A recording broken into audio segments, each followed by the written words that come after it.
a month of Sundays. Alison Moore. Ralph had planned to arrive with plenty of time in hand. But when he finally made it through the centre of town and pulled up alongside all the other cars in the car park, he saw that everyone else was already there. And indeed, they'd started going in to the crematorium's big wooden doors. He climbed out of his Beetle and made his way across the gravel car park. It was like walking on sand or deep snow. For every step he took, he sank a little bit into the ground.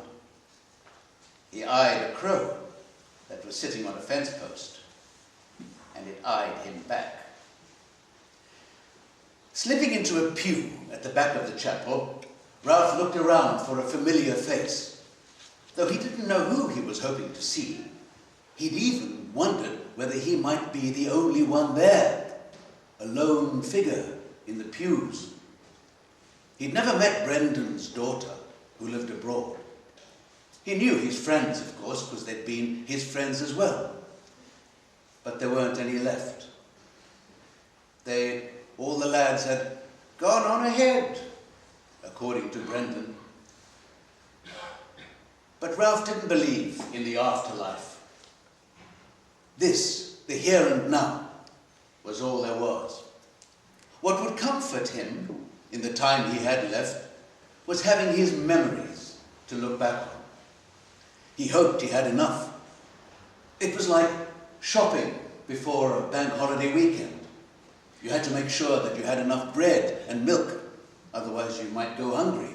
You might not be able to have the warming cup of tea you wanted. They had said their goodbyes at this very same crematorium. Knowing the place so well, Ralph really should not have been late. He'd not been delayed at home in the morning. And aside from negotiating the new one-way system, there'd been no major incident on the way. He did wonder if there was something subconscious in his arriving late, almost too late, because he hadn't really wanted to be there at all, at the funeral of his last living friend. His last friend, full stop. Perhaps he had dawdled over his morning coffee without realizing. Or perhaps it was just that his tin-pot old car, which he'd had since it was brand new in the 60s, was on its last legs. The petrol gauge was broken, and there was always a danger of running out of fuel, even on the shortest journeys, if the tank wasn't kept topped up. One of these days it would shudder to a stop and never start again. There seemed little point in trading it in, though.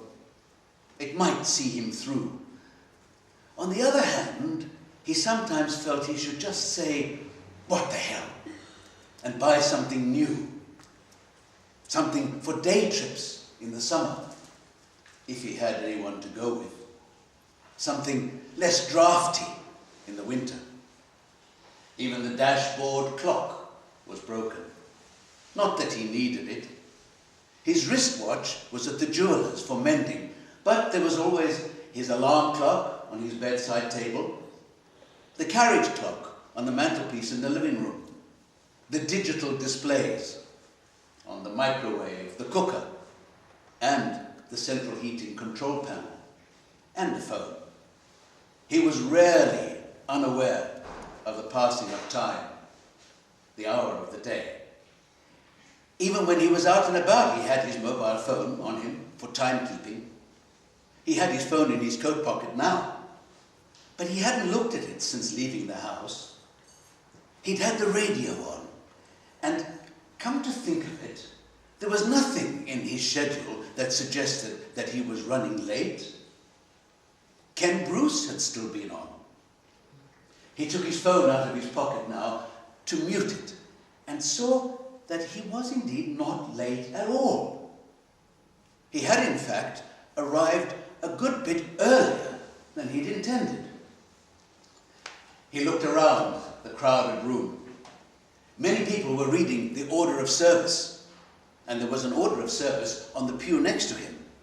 But it wasn't the right one. It wasn't Brendan's.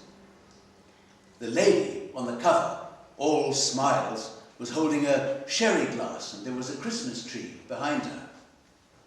He supposed it must have been left from the previous funeral. But then he understood what had happened. He started to get up, but then the music changed. The coffin was coming in. He sat down again. 25 minutes later, Ralph was exiting the chapel with everyone else, shaking the minister's hand, saying what a lovely service it had been. And he drifted out into the garden and looked at the bouquets of flowers on the slabs and stooped to read the notes attached to them. How did you know Kathleen? Ralph looked up at the woman who'd asked him the question. He did not know her. More to the point, he was not likely ever to meet her again. He straightened up, and with a twinkle in his eye, and in a conspiratorial note, said, "We were sweethearts." "Were you really?" asked the woman. She looked shocked and stepped forward eagerly. "I thought there'd only ever been Bill." Ralph nodded and looked down at the flowers. Another woman came over, saying, "Hello, Susan." Holding out a hand to Ralph, she said, "I don't believe we've met." "Ralph," said Ralph, shaking the woman's hand. "Kathleen's sweetheart," said Susan, "before Bill." The woman raised her hand to her mouth, her eyes wide. "This is Elaine," said Susan, "Kathleen's daughter." Elaine lowered her hand again and said, "Oh, my." Susan said to Ralph, "Are you local?" "I've been at sea," said Ralph. In truth, he got sick on boats. He'd spent his working life in the local textile factory, along with Brendan and the others. He was long since retired. "I had to go away, you see," added Ralph, "to try and get over Kathleen after she fell in love with Bill." Susan put her hand on his arm. "I never married," said Ralph. That much was true. It's something that he might have done differently. Married, had children, if he'd had his time again. There were a number of people standing around him now, one talking quietly to another, then to another, as if they were playing a game of Chinese whispers. And then those that had gathered moved aside, and Ralph saw a middle-aged man standing there, hand in hand with a little girl. "Herbie," said Susan, beckoning the man, "come and meet Ralph. He knew your mother before she was married to Bill." Herbie came forward, and Susan said to Ralph, "Herbie is Elaine's brother. Well, her half-brother." And as she said the word half, she squeezed Ralph's arm. The little girl came forward too, and now she said to Ralph, "I've got a goldfish." "A goldfish, eh?" said Ralph. "I had a goldfish." "They only have 3-second memories," said the girl. "Not so," said Ralph. He had known the same fact ever since he was a boy. All his life, goldfish had only ever had 3-second memories. Now, according to the newspapers, they could remember things for weeks, perhaps even for months. Instead of only ever knowing its most recent circuit of its bowl while it lived on Ralph's chest of drawers, it had perhaps remembered the excitement of the fun fair, the hooker duck stall when it was won. And come autumn, it may still remember those moments in a bucket on the lawn on warm Sundays when Ralph cleaned out its tank on the patio. That was a nice thought. He told all this to the little girl, who looked pleased and said, "Then my goldfish probably remembers my birthday party." Elaine said to Ralph, "You must come and have something to eat." "Oh, I don't know," said Ralph. It was not that he didn't want to. He was in no rush to go back to his empty flat and to his corner table at his local, all by himself. He very much wanted to accept Elaine's offer, but having told fibs about knowing Kathleen, he was not sure that he could. "I can show you my goldfish," said the girl. "Come on," said Elaine, taking his arm. The house was warm. Ralph made to take off his shoes at the door so as not to spoil the nice carpet. "Don't worry about your shoes," said Elaine. Come in, come in." Herbie took Ralph's coat and hat and hung them on a peg in the hallway, then showed him into the living room and offered him a seat on the couch near the fire.